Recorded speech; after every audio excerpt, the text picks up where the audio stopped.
ओमाज्ञानतिमिरान्धस्य ज्ञानाञ्जनशलाकया सत्स्वरोन्मिलितं येन तस्मै श्रीगुरुवे नमः।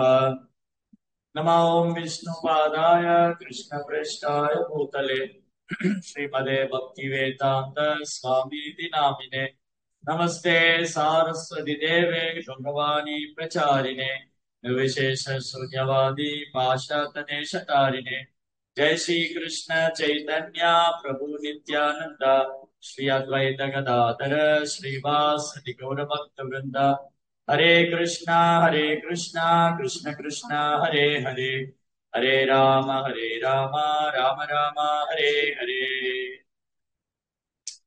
हरे कृष्णा। பக்தர்களுக்கு இனிமையான காலை வணக்கம். இன்றைய சத்சங்க வகுப்புல ஞாயிறு விருந்து நிகழ்ச்சியில வந்து கலந்துட்டு இருக்கிற எல்லா பக்தர்களுக்கும் என்னுடைய பணிவான நமஸ்காரம். ரொம்ப அழகா எல்லாரும் உங்களுக்கு கொடுத்த தலைப்பை வந்து ரொம்ப அழகா பேசுனீங்க. குறிப்பா குழந்தைகள்லாம் கூட ரொம்ப அழகா பேசினாங்க.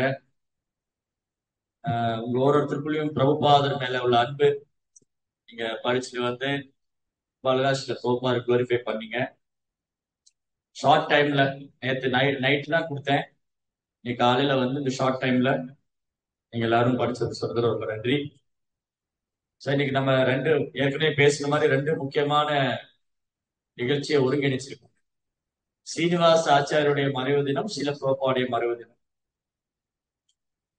ஆச்சாரியர் தோன்றியதும் சிறப்பு, மறைவும் சிறப்பு. 5000 வருஷத்துக்கு முன்னாடி பகவான் கிருஷ்ணர் இந்த பூமியில தோன்றினார். பகவான் இந்த பூமியில தோன்றி மனித குலத்துக்காக என்ன விட்டுட்டு போனாரு? பகவத்கீதை கொடுத்தாரு இல்லையா? பகவத்கீதா, பாகவதம். ஆனாலும் எல்லாரும் அது தீவிரமா எடுத்துக்கிட்டாங்களா? இல்ல. அப்போ பகவானே சைத்தன்ய மகாபிரபு அவதாரம் செஞ்சு அந்த பகவத்கீதை எப்படி நம்ம நடைமுறையில கடைபிடிக்கணும், பாகவத தர்மத்தை எப்படி கடைபிடிக்கிறது, அந்த பாகவத தர்மம் தான் எல்லா தர்மத்திலும் உயர்ந்தது அப்படின்னு அவரே கிருஷ்ணரே பக்தனா, பகவானே பக்தரா வந்து பக்தி தொண்டை சொல்லி கொடுத்தாரு. அப்ப இதுல ஒரு விஷயம் நம்ம நல்லா பார்க்கலாம். பகவானும் சரி, அவரது தூய பக்தர்களும் சரி. இப்ப நீங்க எல்லாரும் படிச்சீங்க.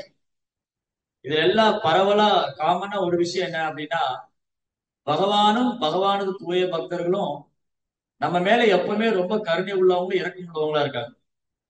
எப்படியாவது இந்த ஜீவாத்மாக்களை கடை தேத்திடணும், இந்த ஜீவாத்மாக்களை வந்து பிறப்பு இறப்பு விடுவிச்சிடணும், இந்த ஜீவாத்மாக்களை எப்படியாவது என்னிடத்துல அழைச்சிட்டு போகணும். இதுதான் பகவானுடைய திட்டம். பகவானுடைய திட்டம் என்னவா இருக்குன்னா, நம்மளை எப்படியாவது இந்த பௌதிக வாழ்க்கைக்கு விடுவிக்கணும் அப்படின்னு. அதே திட்டத்தை நிறைவேற்றுறதுக்கு தான் தன்னுடைய தூய பக்தர்கள் பகவான் அமைச்சு வைக்கிறார். அவருடைய திட்டத்தை நிறைவேற்றுறதுக்காக அவர் தூய பக்தர்கள் அமைச்சு வைக்கிறார். அதனால பகவானை விட ஒரு பக்தர்கள் ரொம்ப கருணை உள்ளவங்க. அவங்க எல்லா பக்கமும் சுற்றுப்பயணம் பண்ணி எந்த அசௌகரியங்கள் இருந்தாலும் அதை பொருட்படுத்திக்காம, சூழ்நிலை எப்படி இருந்தாலும் அதை தங்களுக்கு சாதகமா மாத்திக்கிட்டு அப்படியே கிருஷ்ண பக்தியை பிரச்சாரம் பண்ணிட்டே இருக்காங்க. அப்போ ஸ்ரீல பிரபுபாதர் வந்து 3 விஷயம் அடிப்படையா சொல்லுவார். Books are the basic, purity utility is the principal, utility is the principal, books are the basic, purity is the post, preaching is the essence. 4 விஷயம். பிரச்சாரம் தான் நமது சாரம். நம்ம இயக்கத்தோட நோக்கமே பிரச்சாரம், கிருஷ்ண பக்தியை பிரச்சாரம் பண்ணணும். கிருஷ்ண பக்தியை நாம பயிற்சி பண்ணணும், பிரச்சாரமும் செய்யணும். அப்புறம் என்னெல்லாம் நம்ம கிட்ட இருக்கோ அதை கிருஷ்ணருக்காக பயன்படுத்தணும். யூட்டிலிட்டி, நம்ம கிட்ட என்னெல்லாம் இருக்கு, எனக்கு நல்ல அறிவு இருக்கா, நான் கிருஷ்ணனோட தத்துவங்களை நல்லா படிச்சு பிரச்சாரம் பண்ணலாம். நிறைய செல்வம் இருக்கா, அது கிருஷ்ண பக்தியை பிரச்சாரம் பண்றதுக்காக உதவி செய்யலாம். பிரபு இல்ல பிரபு, என்கிட்ட வந்து புத்தி அதிகமா இல்ல, நான் பெரிய அளவுல படிக்கல, பட் என்கிட்ட பணம் இருக்கு, நான் அது வந்து பிரச்சாரம் பண்றதுக்கு கொடுக்குறேன். அப்போ ஒருத்தர் வந்து சொல்லலாம், இல்ல பிரபு என்கிட்ட வந்து பணமும் இல்ல புத்தியும் இல்ல, ஆனா நல்லா உழைப்பேன். அப்போ பிரச்சாரத்துக்காக உழைக்கலாம்.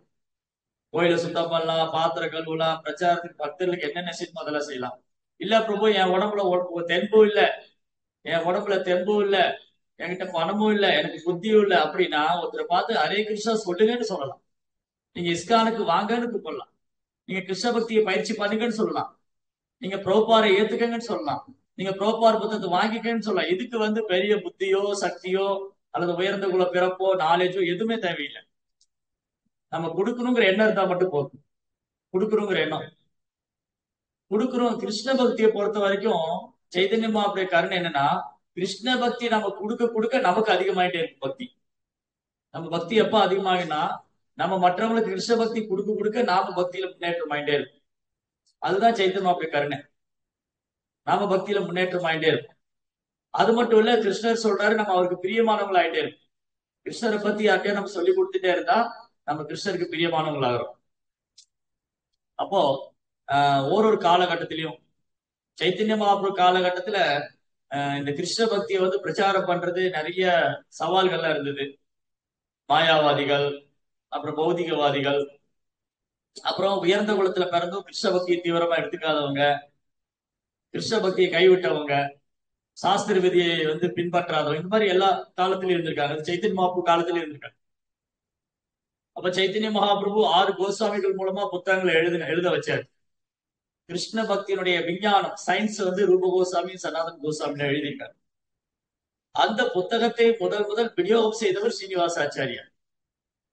சைத்தன்ய மகாபிரபு சக்தி அளிக்கப்பட்டவர் பார்த்தோம். கிருஷ்ண சக்தி நகிவினா தார பிரவர்த்தனா. பகவானால சக்தி அளிக்காம ஒரு ஆள் பிரச்சாரம் பண்ண முடியாது.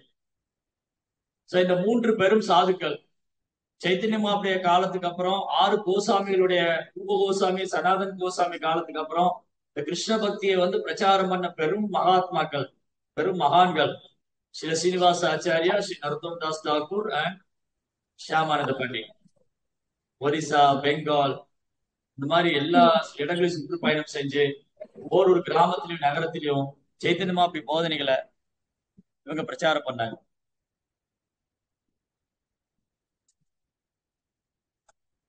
அப்போ நம்ம காலையில பேசிட்டு இருந்த மாதிரி ஜானவா மாதா கடிதம் எழுதினாங்க சிவகோஸ்வாமிக்கு, இந்த கிருஷ்ண பக்திய பிரச்சாரம் பண்றதுக்கு புஸ்தகங்கள் தேவைப்படுது, உங்க புத்தகங்களை அனுப்பிச்சுடுங்க. அப்ப இந்த 3 சீடர்கள், 3 பேரும் வேறு வேறு குருவுடைய சீடர்கள். காலையில பேசினோம். ஸ்ரீனிவாச ஆச்சாரியர் யாருடைய சீடர்? ஸ்ரீனிவாச ஆச்சாரிய குரு யாரு? கோபால் பட்ட கோஸ்வாமி. ஷியாமானந்த பண்டிதோடைய குரு ஹிருதய சைத்தன்யா. நரோத்தம் தாஸ் அவருடைய குரு அது காலையில சொல்லல, ஆனா ஏற்கனவே சொல்லியிருக்கேன். லோகநாத் கோஸ்வாமி. லோகநாத் கோஸ்வாமி நரோத்தம் தாஸ் அவருடைய குரு. அப்ப இவங்களுடைய தீக்ஷா குரு வேற வேற. 3 பேருக்கு வேற வேற தீக்ஷா குரு. ஆனா இவங்க 3 பேருக்கு ஒரே டீச்சர் ஸ்பிரிச்சுவல் மாஸ்டர் சீக்ஷா குரு ஜீவ கோஸ்வாமி சாஸ்திர கரு. அப்போ கிருஷ்ண பக்தி அப்படிங்கிறது மல்டி குரு சிஸ்டம். இங்க நிறைய குருமார்கள் இருக்காங்க. அந்த எல்லா குருமார்களும் யாரை பின்பற்றுறாங்க? இஸ்கான்ல நிறைய குருமார்கள் இருக்காங்க. யாரை பின்பற்றாங்க? பிரபுபாதா. பிரபுபாதுடைய தனித்தன்மை இஸ்கானுடைய ஸ்தாபகாச்சாரியர். இஸ்கானுடைய ஸ்தாபகாச்சாரியர் தெய்வ திரு அபய சரணாரவிந்த பக்தி வேதாந்த சுவாமி ஸ்ரீல பிரபுபாத். அவர் தான் பரம் சீக்ஷா குரு. பிரபுபாத் தான் நமக்கு எல்லாருக்கும் வழி. அவருடைய புத்தகம் படிச்சுதான் நம்ம வழி நடக்கிறோம். நம்ம குருமார்களும் சரி எல்லாருமே பிரபுபாத் தான். இப்போ ஆன்மீக குரு நம்மளை சந்திச்சா என்ன சொல்லுவாரு? ஆன்மீக குரு நம்மளை சந்திச்சா என்ன சொல்லுவாரு? நீங்க பிரபுபாதுடைய கட்டளையை பின்பற்றுங்க, நீங்க பிரபுபாத் இயக்கத்துக்கு சேவை பண்ணுங்க, நீங்க பிரபுபாத் சொன்னபடி நடந்துக்கங்க, பிரபுபாதருக்கு எனக்கு கொடுத்த சேவை நான் பண்றதுக்கு எனக்கு உதவி செய்யுங்க, பிரபுபாத் எனக்கு கொடுத்திருக்க கட்டளையை நிறைவேற்றுவதற்கு நீங்க உதவி செய்யுங்க. எப்படி நம்முடைய மைய புள்ளி சென்டர் ஆக்சில், நம்முடைய அச்சாணி இஸ்கானே பிரபுபாத மையமா வச்சுதான் இயங்குது. பிரபுபாதம் இயக்கத்துடைய ஸ்தாபக ஆச்சாரி. அதனால இந்த பிரபுபாதர் இந்த யுகத்துக்கான ஆச்சாரியர், அவர் இந்த யுகத்துக்கான நாரத முனிவர். இப்போ எப்படி நாரத முனிவர் 3 உலகத்தையும் சுற்றுப்பயணம் பண்ணாரு, அது மாதிரி பிரபுபாதர் உலகம் முழுவதும் சுத்தி வந்தார். நாரதருக்குன்னு ஒரு வீடு கிடையாது, ஒரு இடம் கிடையாது, ஒரு நாடு கிடையாது. பிரபுபாதருக்கு ஒரு வீடு கிடையாது, ஒரு இடம் கிடையாது, ஒரு நாடு கிடையாது. நாரதர் எப்படி உலகெல்லாம் எல்லா கிரகங்களுக்கு போனாரோ, பிரபுபாதர் உலகெல்லாம் சுற்றி வந்தார். சோ ஆச்சாரியர்னாலே ரொம்ப கருணை உள்ளவங்க. ஆச்சாரியா மீன் டீச்சர், ஆச்சாரியா மீன் ஆச்சார். ஆச்சாரம் அதாவது பயிற்சி பண்றாங்க, பிரச்சாரம் பண்றாங்க. வெறுமனே போதிக்கிறது மட்டும் இல்ல, அது பயிற்சி பண்றாங்க, அது நடைமுறையில வாழ்ந்து காமிக்கிறாங்க, அதை பிரச்சாரம் பண்றாங்க. நீங்க நல்லா யோசிச்சு பாருங்க. பிரபுபாதர் போய் அமெரிக்கால நீங்க எல்லாம் ஹரே கிருஷ்ணா மந்திரம் ஜெபம் பண்ணுங்கன்னு சொன்னாரா? அவர் ஜெபம் பண்ணாரு. அவர் முதல் கீர்த்தனை பாடினாரு. நீங்க எல்லாம் கிறிஸ்தருக்கு பிரசாதம் பண்ணுங்கன்னு சொன்னாரு, அவர் பண்ணி கொடுத்தாரா? அவர் பண்ணி காமிச்சார். நீங்க எல்லாம் கிறிஸ்தருக்கு சேவை பண்ணுங்கன்னு சொன்னாரா? அவர் சேவை பண்ணி காமிச்சார். அதுதான் ஆச்சாரியர். ஒரு உபன்யாசகருக்கும் ஒரு ஆச்சாரியருக்கும் என்ன வித்தியாசம்? உபன்யாசகர் சொற்பொழிவாளர். ஒரு சொற்பொழிவாளர் வந்து உபன்யாசம் பண்ணுவாரு, ஆச்சாரியர் வந்து வாழ்ந்து காமிப்பார். இதுதான் வந்து ஒரு ஸ்பீக்கருக்கும் பிரீச்சர். Speaker, preacher. ஸ்பீக்கர் அப்படின்னா பேசுறவர், பேச்சாளர். ஸ்பீக்கர்னா பேச்சாளர். ஆச்சாரியர், டீச்சர் அப்படின்னா கற்பிப்பவர், கற்றுக் கொடுப்பவர், தன் தன் நடத்தை மூலமா கற்றுக் கொடுக்கிறது தான் ஆச்சாரியர். பிரபுபாதன் ஆச்சாரியா, ஒரு ஆச்சாரியர். அப்போ இந்த மாதிரி எண்ணற்ற ஆச்சாரியர்கள், பிரபுபாருக்கு முந்தைய ஆச்சாரியர்கள். முதல்ல புத்தக விநியோகம் செஞ்சது இந்த 3 பெரும் சாதுக்கள். அவங்க வந்து ஜீவகோஸ்வாமி கிட்ட இருந்து அந்த புத்தகங்கள்லாம் வாங்கிட்டு ஒரு மாட்டு வண்டியில ஏத்திட்டு வர்றாங்க. வரும்போது 3 பேரும் சைத்தன்மாவுடைய புகழ் லீலைகளை பேசிட்டே வராங்க. அப்போ வனவிஷ்ணுபுரம்னு ஒரு கிராமம் வருது. வனவிஷ்ணுபுர். அந்த கிராமத்துல உள்ள ராஜா வந்து வீர்கம்பின்னு ஒரு ராஜா. அவர் எப்படின்னா நம்மள மாதிரிதான். திடீர்னு பக்தர் சங்கத்துல வந்து பக்தரா இருப்பாரு, வெளியில போனா பௌதிகவாதி ஆயிடுவாரு. வெளியில போனா பௌதிகவாதி, கோயில்ல வந்தா பக்தர். இல்ல, பல விதமான கேரக்டர் நமக்குள்ள இருக்கு. இந்த ராஜா என்ன பண்ணுவாரு? ராத்திரியானா கொள்ளையடிப்பாரு, பகல்ல வந்து ராஜ்யத்தை பார்த்துப்பாரு. அவர் கொள்ளையடிக்கவும் செய்வாரு, ராஜ்யத்தையும் பார்த்துக்கிறார். அப்போ அவர்கிட்ட ஒரு ஜோசியர் இருந்தார், அஸ்ட்ராலஜர். அவர்கிட்ட கேட்பாரு, இன்னைக்கு இந்த வழியா ஏதாவது பொக்கிஷங்கள் வருதா, யாராவது போவாங்களா, வழிப்பறி பண்ணலாமா, கொள்ளையடிக்கலாமா? அப்போ இந்த அஸ்ட்ராலஜர் வந்து, இந்த ஜோசியர் வந்து கால்குலேட் பண்றாரு, கணிச்சு சொல்றாரு, இன்னைக்கு ராத்திரி இந்த வழியா ஒரு பெரும் பொக்கிஷம் கிராஸ் பண்ணுது, இந்த வழியா போறாங்க, ஒரு பெரிய பொக்கிஷத்தோட போறாங்க. ஆனா இந்த ஜோதிட சாஸ்திரம் என்ன சொல்லுதுன்னா, நீங்க அதை எடுத்துக்கலாம், உங்களோட திறமை இருந்தா எடுத்துக்கலாம், ஆனா அவங்க ஒத்திரி தொந்தரவு பண்ணக்கூடாது. அவங்க யாருக்கு எந்த ஆபத்து இல்லாம நீங்க அதை எடுக்க முயற்சி பண்ணணும். அப்படி அது யாராவது நீங்க ஏதாவது பங்கம் தொந்தரவு பண்ணிட்டீங்கன்னா உங்களுக்கு பெரும் ஆபத்தாயிடும். பிகாஸ் தேர் ஆர் வைஷ்ணவாஸ், வைணவர்கள். ஓகே, ராஜா என்ன பண்ணாரு, சொன்னாரு, நீங்க போய் ராத்திரி அவங்க அசந்திருக்கும் போது அதை எடுத்துட்டு வந்துருங்க, அவங்க யாரும் தொந்தரவு பண்ண வேண்டாம். இவங்க 3 பேரும் நடந்து வந்த களைப்புல வந்து அப்படியே கண் அசந்துட்டாங்க. அப்ப இந்த ராஜாவுடைய கொள்ளையர்கள் போய் அந்த புத்தகங்கள்லாம் அழகழகா ஒரு பெரிய பெட்டியில, ஒரு பெரிய பெட்டியில பட்டு வஸ்திரம்லாம் சுத்தி அழகா வச்சிருக்காங்க. இவங்க எல்லாம் இரவு பகலா உட்கார்ந்து எழுதினது. ரூப கோஸ்வாமி, சனாதன் கோஸ்வாமி, ஜீவ கோஸ்வாமி, இவங்க எல்லாம் வந்து பக்தியினுடைய விஞ்ஞானத்தை வந்து சாஸ்திரங்களை மொழிபெயர்ப்பு செய்து விளக்கம் கொடுத்து இரவு பகலா எழுதினது. நானா சாஸ்திர விசாரணைக்க நிபுணம். நானா சாஸ்திர விசாரணைக்க நிபுணம். பெரிய எக்ஸ்பர்ட் அவங்க சாஸ்திரத்துல விளக்கம் கொடுக்குறது. அப்படி ஒரு நாளைக்கு 2 மணி நேரம் தான் தூங்குவாங்க, சிலப்ப அதுவும் கிடையாது. பிருந்தாவனத்து கோஸ்வாமிகள் ஒரு நாளைக்கு 2 மணி நேரம் தான் தூங்கினாங்க, சிலப்ப அதுவும் கிடையாது. சில பிரபுபார் பார்த்தா கூட அப்படிதான். பிரபுபாத் வந்து ஒரு நாளைக்கு 3 மணி நேரம் 4 மணி நேரம் தூங்கி இருக்காரு, சிலப்ப அதுவும் கிடையாது. எப்பவுமே புத்தகத்தை டிரான்ஸ்லேட் பண்ணி விளக்கம் கொடுத்துட்டே இருப்பாரு. கோயில வந்து பராமரிக்கிறது, பிரச்சாரம் செய்யறது, பக்தர்களை உற்சாகப்படுத்துறது, பக்தர்களுக்கு பயிற்சி கொடுக்கிறது, நிர்வாகம் செய்யறது, இப்படி பல பொறுப்புகள் பிரபுபாத் வச்சிருந்தார். பல பொறுப்புகள் வச்சிருந்தார் பிரபுபாத். ஜெய் ஸ்ரீ பிரபுபாத் கி. பல பொறுப்புகள் வச்சிருந்தார். அதனால சில நேரம் 2 மணி நேரம், 3 மணி நேரம் அவ்வளவுதான் தூக்கம், சிலப்ப அதுவும் கிடையாது. அப்படி இரவு பகலா எழுதிய புத்தகங்கள். நான் காலையிலேயே சொன்ன மாதிரி பாகவதம் செட் இன்னைக்கு ஆர்டர் போட்டா வீட்டுக்கு வருது. அன்னைக்கு ஒரு ஒரு பாகவதம் ஒரு காப்பி வேணா உட்காந்து எழுதணும், போல எடுத்து 18,000 ஸ்லோகம், அதுல கோசாமிக்கு விளக்கம், இதெல்லாம் எழுதினாதான் கிடைக்கும், இல்லாட்டி கிடைக்காது. அப்படி எழுதிய புஸ்தகங்களை தவற விட்டாங்க, யாரும் திட்டிட்டு போயிட்டாங்க. 3 பேரும் கவலையில அழுறாங்க. இதெல்லாம் வந்து கோசாமியில் இரவு போல பெரிய பொக்கிஷம், கிடைக்காது. இல்ல, அழறாங்க.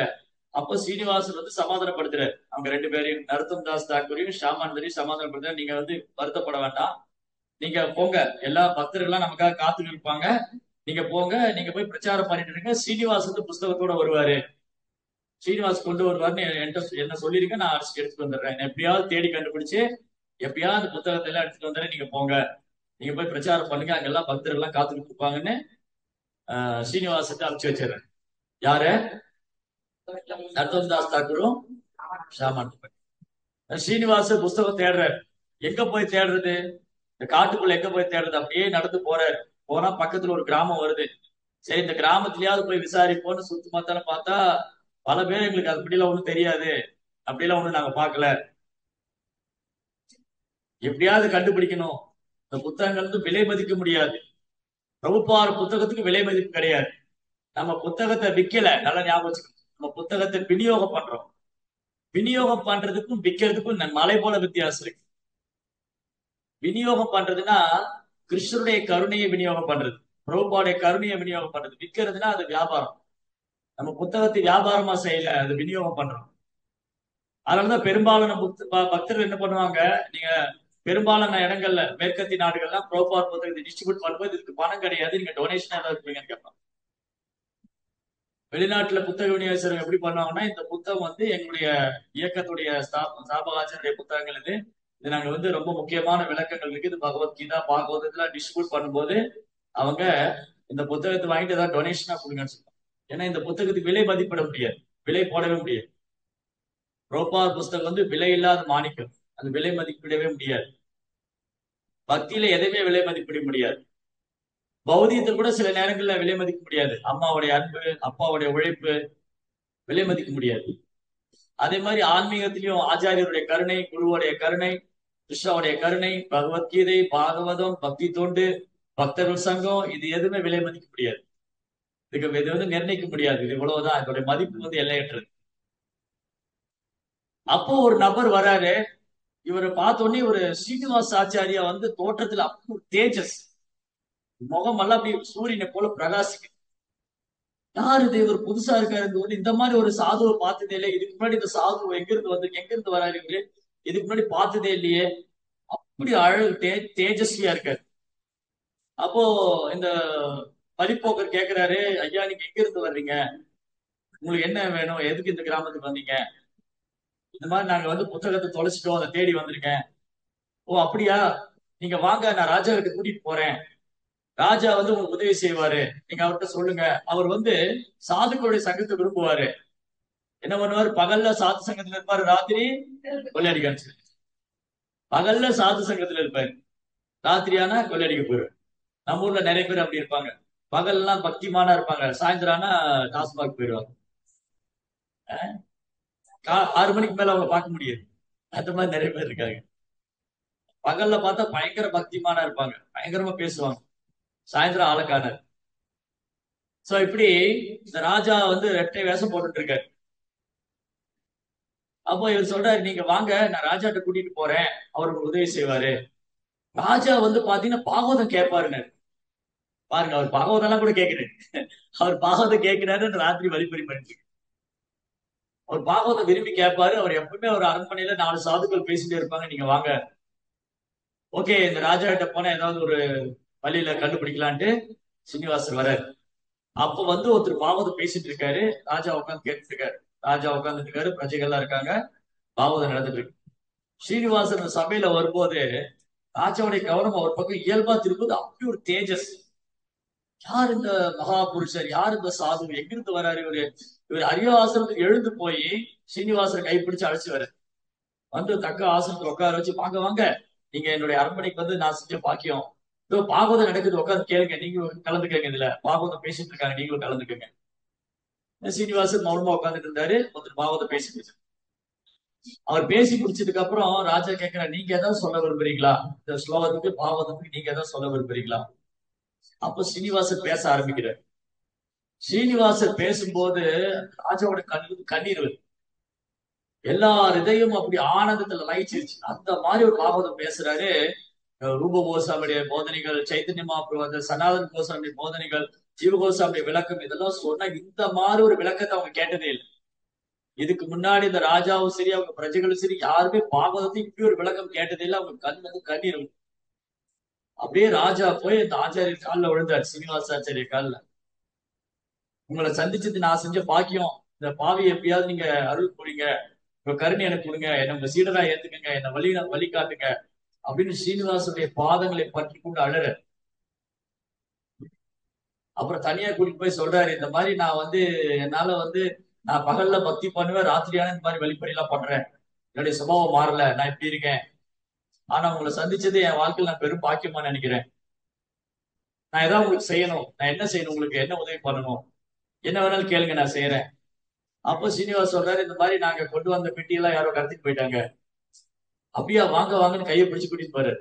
கூட்டிட்டு போய் அந்த அறையை திறந்தா இந்த பெட்டி கிரந்தம் எல்லாம் அதுக்குள்ள இருக்கு, அந்த கோடவுனுக்குள்ள கிடக்கு. கூட்டிட்டு போய் பாருங்க, இதுவா பாருங்க.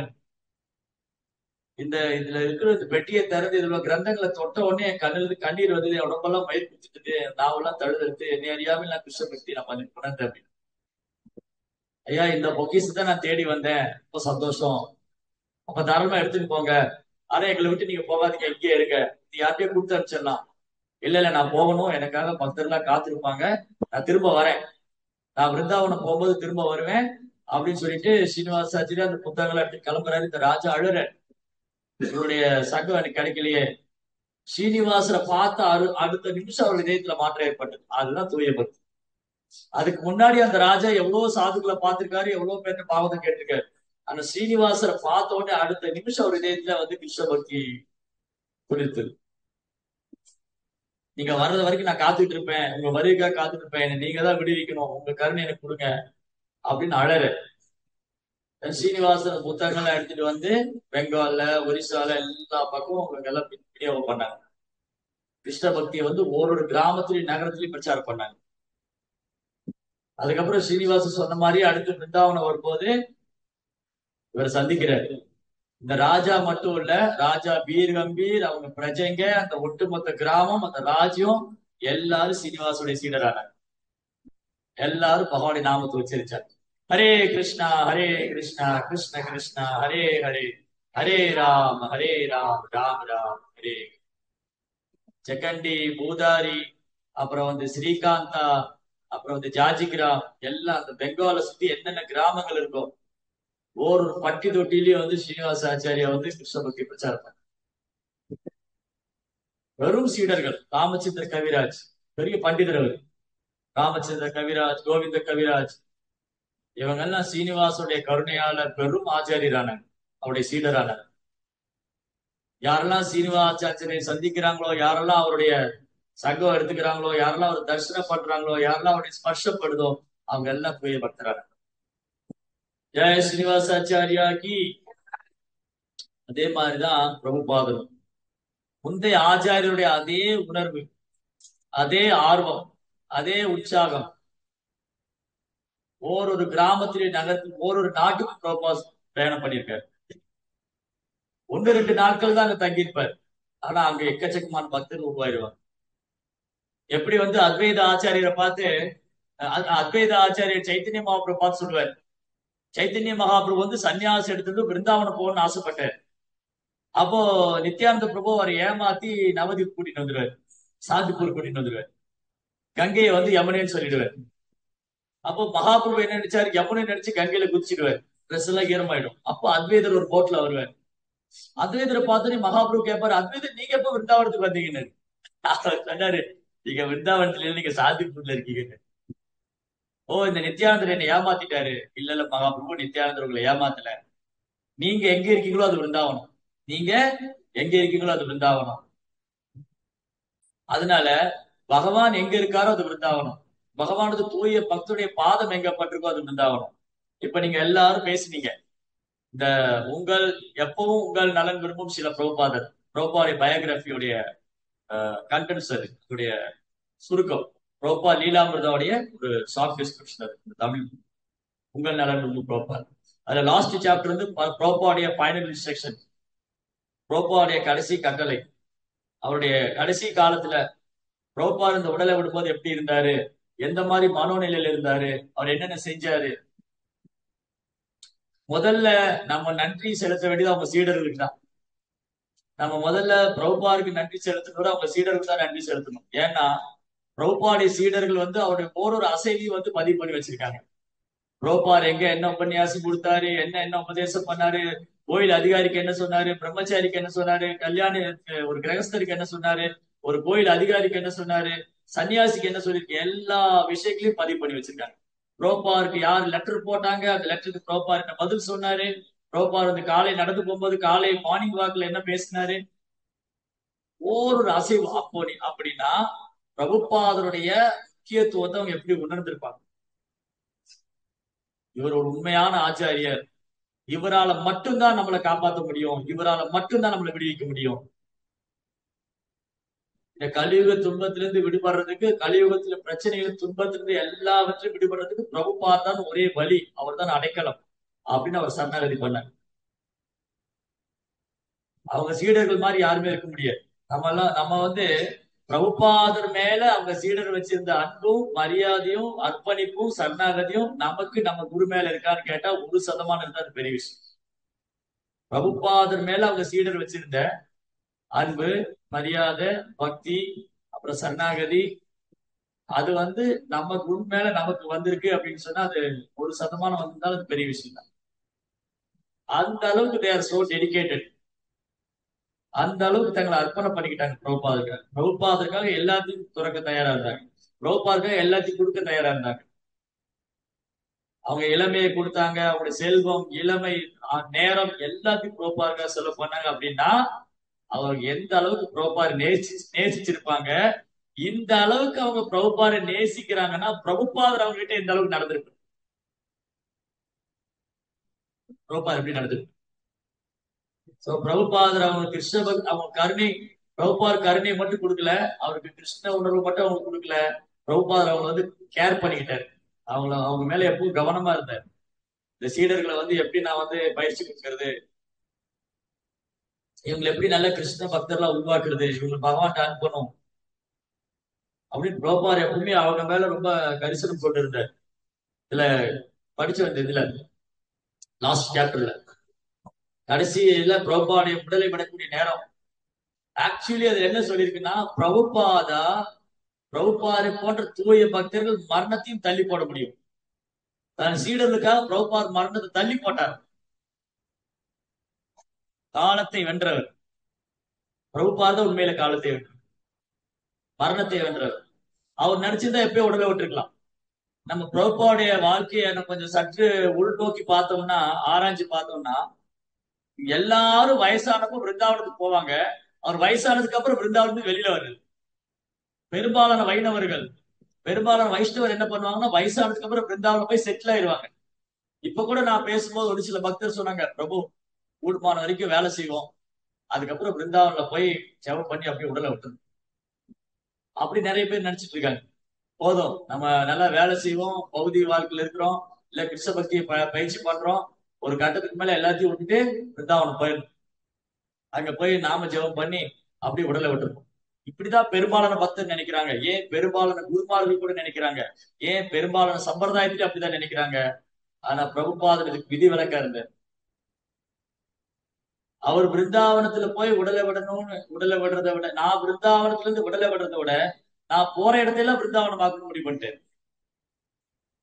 அவர் போற இடத்துல கிருஷ்ணர் அழைச்சிட்டு போனார். பிரபுபார் எங்க போனாரோ அங்க பாகவதம், கிருஷ்ணருடைய விக்கிரகம், அங்க விக்கிரக ஆராதனை, பாகவதம், ஹரிநாமம், சைத்தன்யம் அப்படி போதனைகள்.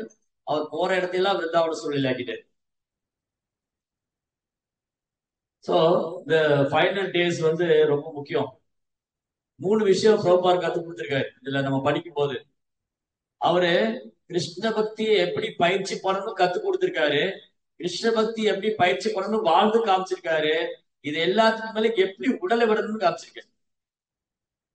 ஒரு கிருஷ்ண பக்தர் எப்படி உடலை விட தயாராகும், மரணத்தை கண்டு பயப்பட வேண்டிய அவசியம் இல்ல. ஒரு கிருஷ்ணரை பூர்ணமாக சன்னடைந்த ஒரு பக்தன் மரணத்தை எப்படி வரவேற்பாரு, கிருஷ்ணரை பூர்ணமாக சன்னடைந்த ஒரு பக்தர் மரணத்தை எப்படி வரவேற்பாரு, அவர் மரணத்தை கண்டு பயந்துக்க மாட்டார். அதை வந்து பிரபுபார் காமிச்சார். அது பிரச்சாரத்துல மட்டும் செய்யல. எப்படி பீஷ்மர் வந்து எல்லார் முன்னிலையிலும் கிருஷ்ணரை நினைச்சு உடலை விட்டார், அம்பு படுக்கையில படுத்திருந்தார். சோ இந்த மரணங்கிறது அம்பு படுக்கையில படுத்திருக்கிற மாதிரிதான். 10,000 தேல் கொட்டின வலி இருக்கு உடம்புல. நீங்க பாக்கலாம், அந்த வீடியோ இருக்கு யூடியூப்ல. பிரபுபார் உடலை விடும்போது எந்த மாதிரி இருந்தாரு, ஒரு உடம்புல வெறும் எலும்பு மட்டும்தான் இருந்தது, தோல் எல்லாம் எலும்பு ஒட்டி இருந்தது. ஒரு பக்தர் வந்து கூப்பிடுறாரு, இதுல படிச்சேன், பேரு ஆத்ரேய முனி. ஆத்ரேய முனிங்கிற பக்தர் வந்து கூப்பிடுறாரு, பிரபுபாதா நீங்க எங்க நாட்டுக்கு வந்துருங்க. பிரபுபா என்ன சொல்றாரு, எலும்பு கூடு வந்தா போதுமான்னு கேட்டாரு. ஏன்னா இப்ப என்கிட்ட எலும்பு கூடு மட்டும்தான் இருக்கு, இந்த எலும்பு கூட என்ன கூட்டிட்டு போனார். சோ பிரபுபாதா வந்து நான் இந்த உடல் எல்லாம் ஆத்மாங்கிறத வெறும் பிரச்சாரம் மட்டும் செய்யல, அவர் வாழ்ந்து காமிச்சார். இந்த என்னது இந்த உடல் இது வெறும் எலும்பு தோலும் தானே, எலும்பு சதையும் தானே இருக்கு. இதுல என்ன இருக்கு, வேற என்ன இருக்குது இதுல? சோ பிரபுபாதா வந்து அவருடைய சீடர்கள் பாக்குறாங்க, பிரபுபாதா வந்து தன்னுடைய உடலை விட தயாராயிட்டாரு. இந்த சீடருக்காக வேண்டிதான் இவங்களை வந்து இன்னும் ட்ரைனிங் பண்ணணும், இவங்களுக்கு இன்னும் பயிற்சி கொடுக்கணும், இவங்க இன்னும் பக்குவமாகணும்னு சொல்லி தன் மரணத்தை தள்ளி போட்ட ஒரு பிரபுபாதா. எப்படி வந்து பீஷ்மாவுக்கு அவங்க அப்பா வரம் கொடுத்திருந்தாரு, இச்சா மரணம், நீ விரும்பும் போது உடலை விடனாரு. ஏ பீஷ்மா, நீ எனக்காக உன் வாழ்க்கையை தியாகம் பண்ணதுனால நீ விரும்பும் போது உன்னோட உடலை விடலாம். அதே மாதிரிதான் சில பிரபுபாதர் அன்னைக்கு நினைச்சிருந்தாருன்னா, நான் வந்து அவர் வந்து பிரபுபா ஜலதூதால போகும்போது கவிதை எழுதுறாரு, என்னுடைய இந்த முயற்சி, என் குரு வந்து எனக்கு இந்த கட்டளை கொடுத்திருக்காரு, நான் கிருஷ்ண பக்தி பிரச்சாரம் பண்ணணும். என் முயற்சியில யாராவது ஒத்துரு எடுத்துக்கிட்டாலும் என்னுடைய மிஷன் சக்சஸ். என்னுடைய முயற்சியில யாராவது ஒத்துரு கிருஷ்ண பக்தி எடுத்துட்டாலும் என்னோட நோக்கம் நிறைவேறிடுச்சு. அன்னைக்கே பிரபுபா முடிவு பண்ணிருக்கலாம், போதும் நான் வந்து கிருஷ்ண பக்தியை வந்து இங்க ஒத்துரு கொடுத்துட்டேன், இல்ல ஒரு 10 பேருக்கு கொடுத்துட்டேன், இல்ல இந்த அமெரிக்கால கொடுத்துட்டேன், இது அவங்க பண்ணிக்கட்டும். ஆனா ஆனா பிரபுபா என்ன நினைச்சாரு, இந்த கிருஷ்ண பக்தி இயக்கத்தை, இந்த சைத்தன்யாவோட போதனைகளை ஒரு கிராமத்திலையும் நகரத்திலையும் போய் சேரணும். அமெரிக்கா, ஐரோப்பா, ரஷ்யா, ஜெர்மன், ஆப்பிரிக்கா, எல்லா நாடுகள்லயும். இன்னைக்கு இன்னும் அந்த புக்ல பார்க்கலாம்.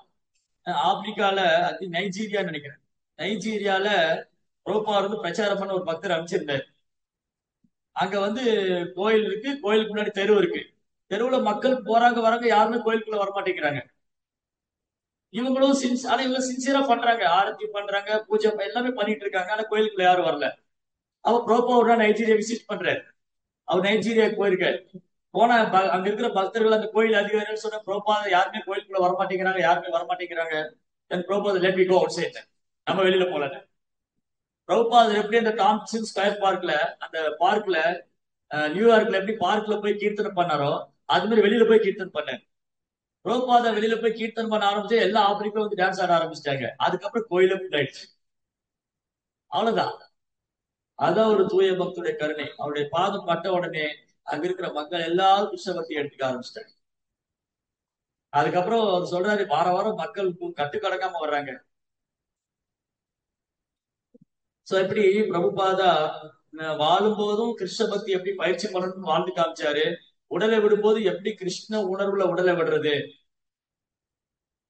அவர் பொதுவா என்ன சொல்லியிருக்குன்னா, அவர் வந்து பாகவதம் மொழிபெயர்ப்பு பண்ணும்போது தனியா உட்காந்து பண்ணுவார். பாகவதம் டிரான்ஸ்லேட் பண்ணும்போது, பாகவதத்துக்கு விளக்கம் எழுதும் போது தனி அறையில எந்த ஒரு தொந்தரவும் இல்லாம அமைதியா பண்ணிட்டு இருப்பாரு. ஆனா அவர் உடலை விடும்போது எல்லார் முனையிலும் பண்றாரு. எல்லாரும் நிக்க வச்சு எல்லாரும் சுத்தி இருக்காங்க. அவர் சீடர்கள் எல்லாம் பிரபுபாத சுத்தி இருக்காங்க. ஒரு சீடர் வந்து பாகவத் புக் கையில வச்சிட்டு இருக்காரு, அவர் படிக்கிறாரு. இன்னொரு சீடர் இந்த மைக்ரோபோன் பிடிச்சிட்டு இருக்காரு, பிரபுபாத் பேசுறாரு. எப்படி பேசுறாரு? ஒரு வார்த்தையா பேசுறாரு, அதெல்லாம் ரெக்கார்ட் ஆகுது. அவர் காமிச்சு கொடுக்கிறாரு, ஒரு பக்தர் வந்து எப்படி கிருஷ்ண உணர்வுல இருக்கணும். அவர் உடலை விடக்கூடிய சமயத்துல எப்பவுமே தன்னை சுத்தி கீர்த்தனை பாடிட்டே இருக்கணும்னு சொல்லியிருக்காரு. எப்பவுமே ஹரிநாமம் நடந்துட்டே இருக்கணும். இப்படி இதெல்லாம் அவர் விரும்பினாரு. அவர் விரும்பினதெல்லாம் கிருஷ்ணர் நடத்தி கொண்டு, அவரை சுத்தி எப்பவும் பக்தர்கள் கீர்த்தனை பாடிட்டு இருந்தாங்க. அவர் எப்பவும் பாகவதம் பேசிட்டே இருந்தாரு. அதை வந்து ரெக்கார்ட் பண்ணிட்டு இருந்தாங்க. அவர் அப்படியே இந்த உடலை விட்டார். எப்படி பீஷ்மா வந்து பகவானுடைய தாமரை திருப்பாதங்களை தன் மனதை பதிச்சு உடலை விட்டாரோ, அதே மாதிரி பிரபுபாதம். அதுல கூட நிறைய மெசேஜ் அந்த உடலை விடக்கூடிய தருவாயில, பிரபுபாதர் உடலை விடக்கூடிய தருவாயில நிறைய செய்திகள் கொடுக்கிறார். அவருடைய பணிவு வெளிப்படுது, ரொம்ப பணிவா இருக்காரு. அவருடைய ஆன்மீக சகோதரர்களா அவர் பார்க்க வந்திருக்காங்க. பிரபுபாதர் கேட்கிறாரு, நான் ஏதாவது குற்றம் பண்ணி தான் மன்னிச்சுக்குங்க, நான் சில நேரம் ரொம்ப கோபமா பேசியிருப்பேன். அப்போ அவங்க எல்லாம் சொல்றாங்க, இல்ல பிரபுபாதா, நீங்க ஒரு குற்றம் செய்யல, நீங்க குற்றமற்றவர், நீங்க தூய பக்தர் அப்படிங்கிற. அப்புறம் இன்னொரு இடத்துல பிரபுபா சொல்றாரு, இந்த பக்திவேதாந்த சுவாமி இருக்காரு, இது அவர் பணிவுனால சொல்றாரு. இந்த பக்திவேதாந்த சுவாமி ரொம்ப கர்வம் பிடிச்சவரு. ஒரு கையில பகவத்கீதை புக்க வச்சிருக்காரு, இன்னொரு கையில ஒரு தடி வச்சிருக்காரு. யார பார்த்தா ராஸ்கல்ங்கிறாரு. இந்த மாதிரிலாம் என்ன பத்தி நினைப்பாங்க. இல்ல பிரபுபாதா, அப்படி யாருமே சொல்லல, நீங்க கருணை வாய்ந்தவர் தான். சோ இதெல்லாம் அவருடைய பணிவு. இந்த உடலை விடும்போது அவர் ஆன்மீக சகோதரரை பார்த்து சொல்றாரு, நான் ஒரு மகாபதிதா. மகாபதிதான்னு என்ன தெரியுமா? நான் ரொம்ப ரொம்ப வீழ்ந்த கீழலையான ஆத்மாங்க. இந்த உலகத்தையே மாத்தினவர், உலகத்தையே கிருஷ்ண பக்தியில மாத்தினவர் என்ன சொல்றாரு உடல் விடும்போது? நான் ரொம்ப ரொம்ப கீழலையான வீழ்ந்த ஆத்மாங்க. இல்ல பிரபுபாதா, நீங்க வந்து பகவான் கிருஷ்ணருக்கு பிரியமானவர், நீங்க தூய பக்தன், அவருடைய ஆன்மீக சகோதரர் சொல்ற அப்படி எல்லாம் சொல்லாதீங்க. சுத்தியும் பக்திச்சாரு மகாராஜ் போன்ற பக்தர்கள், தமால் கிருஷ்ண மகாராஜ், பக்திச்சாரு மகாராஜ் எல்லாம் இருக்காங்க. அந்த அஹ், எப்ப வேணாலும் உடலை விடலாம். அந்த நேரத்தையும் நான் கோவர்த்தன் பரிக்கிரமா பண்ணுங்கிறேன். ஒத்துக்க மாட்டேங்கிறாங்க. சீடர்களுக்குள்ள சண்டை வந்துருச்சு. இந்த 2 3 பேரை கூட்டிட்டு போலாங்கிறாங்க. பாதி பேர் முடியாது, ஒத்துக்க மாட்டா, அவர் உடம்பு கண்டிஷன் போக கூடாதுங்க. இல்ல, அப்போ லோக்நாத் மகாராஜ் வந்து லோக்நாத் மகாராஜ் வந்து பாத யாத்திரை ஆரம்பிச்சுட்டாரு. அவர் இந்த பெரிய காளை மாடு வச்சுட்டு அந்த வண்டி எல்லாம் போய் புத்தக விநியோகம் பண்ணாரு. பிரபுபாதுக்கு ரொம்ப சந்தோஷம். அந்த காளை வண்டி வந்து அந்த பாத யாத்திரை டீம் பிருந்தாவன் வந்திருக்கு. லோகநாத் மகாராஜ் சொல்ற என்னை கூட்டிட்டு போங்க, நான் கோவர்த்தன் பரிக்கிரமா செய்யணும். ஒத்துக்க மாட்டேங்கிறாங்க. அழறாங்க.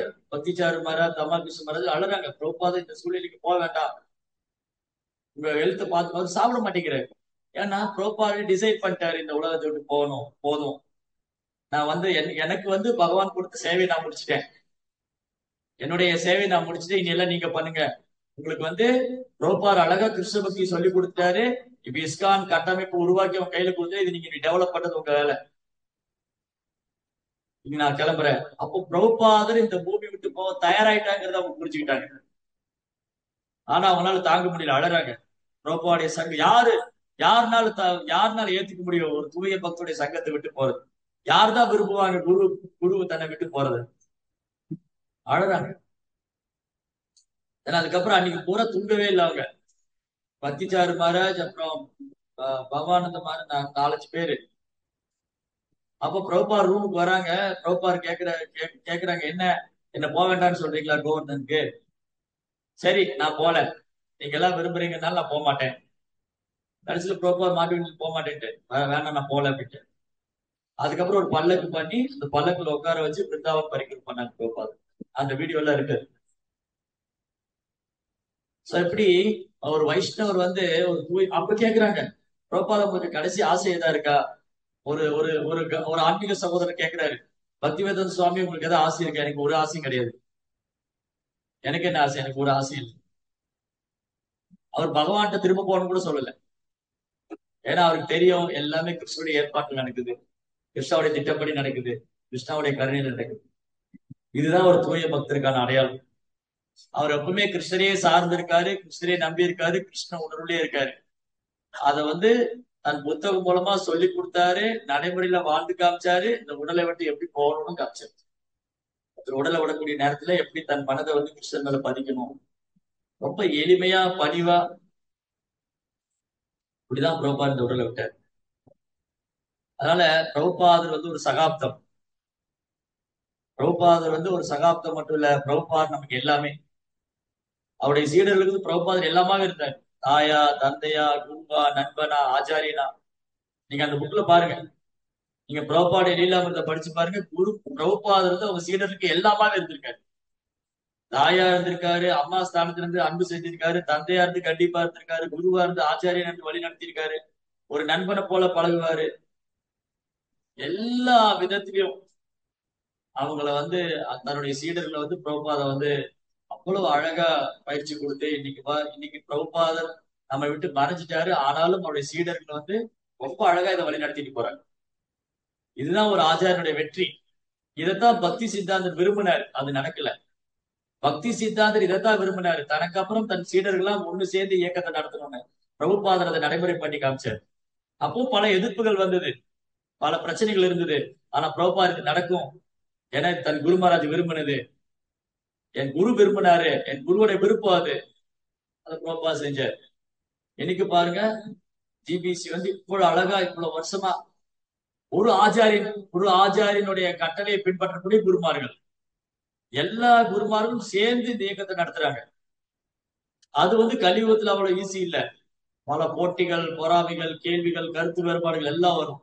ஆனாலும் அதெல்லாம் வேற கிட்ட பிரபுபாடைய நோக்கம் என்ன, பிரபுபார் என்ன விரும்பினாரு, பிரபுபார் என்ன செய்ய விரும்பினாரு, பிரபுபார் நம்ம என்ன எதிர்பார்க்கிறாரு, பிரபுபார் இந்த இயக்கத்தை எப்படி அடுத்த கட்டத்துக்கு கொண்டு போகணும்னு ஆசைப்பட்டாரு. அதை இன்னைக்கும் சக்சஸ்ஃபுல்லா ரொம்ப வெற்றிகரமா நடத்திட்டு இருக்காங்க. அதனால இன்னைக்கு பிரபுபாதர் நம்ம அவர் புத்தகத்துல பார்க்கலாம், அவர் சீடர்கள்ட்ட பார்க்கலாம். பிரபுபாதுக்கு குணம் வந்து அவருடைய சீடர்கள்ட்ட, குருமார்கள்ட்ட நம்மளால பார்க்க முடியும். அதனால நமக்கு இப்ப இருக்கிற ஒரே வாய்ப்பு அதுதான். பிரபுபாவுடைய சங்கத்தை நேரடியா பெறக்கூடிய வாய்ப்பு நமக்கு இல்ல. இல்லாம போயிடுச்சு. ஏன்னா ஒரு பிரபுபாவுடைய காலத்துல நம்ம பிறக்காம போயிட்டோம். பிரபுபாவுடைய காலத்துல நம்ம இல்லாம போனதுனால பிரபுபாவுடைய சங்கம் நமக்கு நேரடியா கிடைக்கல. ஆனா அவருடைய உபன்யாசம், அவருடைய லெட்டர், அவருடைய வழிகாட்டுதல், அவர் புத்தகம் இன்னைக்கு அவர் நம்ம கூட இருக்காரு. அதுக்கப்புறம் அவருடைய கருணையை ஒரு சீடர்கள்ட்ட நம்ம பார்க்கலாம். பிரபுபாதரை நேர்ல பார்த்த சீடர்கள், நேர்ல அவர்கிட்ட தீட்சை பெற்றவங்க, நேர்ல அவரை வழிகாட்டுதல் எடுத்துட்டவங்க, அந்த மாதிரி ஆச்சாரியர்கள், குருமார்கள் இன்னைக்கு ரொம்ப குறைவா தான் இருக்காங்க. அதனால அவங்களை எப்ப சந்திச்சாலும் அவங்ககிட்ட இருந்து பிரபுபாரை பத்தி கேட்கறதும், அவங்களுக்கு சேவை பண்றதும், அவங்களுடைய கருணையை பெறுவதும் ரொம்ப ரொம்ப அவசியம். இதை நம்ம எல்லாருமே மனசுல வச்சுக்கணும். எப்பெல்லாம் குருமார்களை பாக்குறோமோ அவங்களுக்கு சேவை பண்ணி, அவங்களுக்கு பிரபுபார்ட்ட நடந்த அன்பு பரிமாற்றம், பிரபுபாருடைய தெய்வீகமான குணங்கள், அவரது லீலைகளை பத்தி கேட்டு அவங்களை நேரடியா சேவை பண்ணி அந்த பாக்கியம் இப்ப நமக்கு இருக்கு. ஆனா அது ரொம்ப குறைஞ்சுக்கிட்டே வருது. இன்னொரு காலம் வரும் பிரபுபாடி சீடர்களுக்கு இருக்க மாட்டாங்க. அதனால நமக்கு இந்த வாய்ப்பு இப்ப இருக்கு. நம்ம நம்ம ஒரு விதத்துல ரொம்ப பெருமைப்பட்டுக்கலாம். பிரபுபாவுடைய சீடர்கள் காலத்துல நம்ம இருக்கோம் அப்படி. இப்ப ஆல்மோஸ்ட் பிரபுபாடி சீடர்களுக்கு எல்லாம் 70 வயசுக்கு மேல ஆயிடுச்சு. ரொம்ப வயதாயிட்டே இருக்கு. அதனால அந்த மாதிரி ஒரு தூய பக்தர்களை சந்திக்கிறதும், அவங்க ஆசீர்வாதம் கிடைக்கிறது பெரிய பாக்கியம். எப்பெல்லாம் நமக்கு அந்த சந்தர்ப்பம் கிடைக்கிறதோ அதை பயன்படுத்திக்கணும். அவங்கள்ட்ட கேட்கணும், அவங்க சேவை பண்ணணும், அவங்களை எப்படியா நம்ம சென்டருக்குலாம் வர வைக்கணும், அவங்க கிட்ட இருந்து கேட்கணும். இந்த மாதிரி நமக்கு நிறைய ஆசைப்படுவோம், பிரார்த்தனை பண்ணுவோம். அவங்க வழிகாட்டுதல் எப்போ இருக்கணும்னு. இன்னைக்கு நம்ம புரோபாட்டை இதுதான் நம்ம உறுதி எடுத்துக்கணும். நம்ம எப்போ குறைந்தபட்சம் யாருக்கெல்லாம் இங்க புரோபாடி சங்கம் வேணும்னு ஆசைப்படுறீங்களோ, யாருக்கெல்லாம் இங்க ஸ்ரீல பிரபுபாதுடைய சங்கம் வேணும்னு ஆசைப்படுறீங்களோ, தயவு செஞ்சு ஒரு புத்தகத்தை படிங்க. அதுல எப்பவுமே அது இருக்கிறதா சொல்றாரு. அப்படி நாம புத்தகத்தை படிச்சோம்னா அப்ப என்ன ஆகும்னா இந்த கருணையை கொடுக்கணுங்கிற எண்ணம் வரும். அப்புறம் ஆட்டோமேட்டிக்கா புத்தக விநியோகம் செய்ய ஆரம்பிக்கும். அது பிரபுபாருக்கு இன்னும் பிடிச்சமான சேவை. அதனால இந்த வாய்ப்பை நம்ம நல்லா பயன்படுத்திட்டு இன்னைக்கு பிரபுபாட்ட பிரார்த்தனை பண்ணுவோம், சீனிவாசாச்சாரிய பிரார்த்தனை பண்ணுவோம். நாம் மேலும் கிருஷ்ண உணர்வுல லேட்டாளிங்க. ஹரே கிருஷ்ணா ஹரே கிருஷ்ணா கிருஷ்ண கிருஷ்ணா ஹரே ஹரே, ஹரே ராம் ராம் ராம் ஹரே ஹரே. जय श्रीनिवासाचार्य विवाह महोत्सव की, श्रील प्रभुपाद विवाह महोत्सव की, श्रील प्रभुपाद की बहुत प्रेम।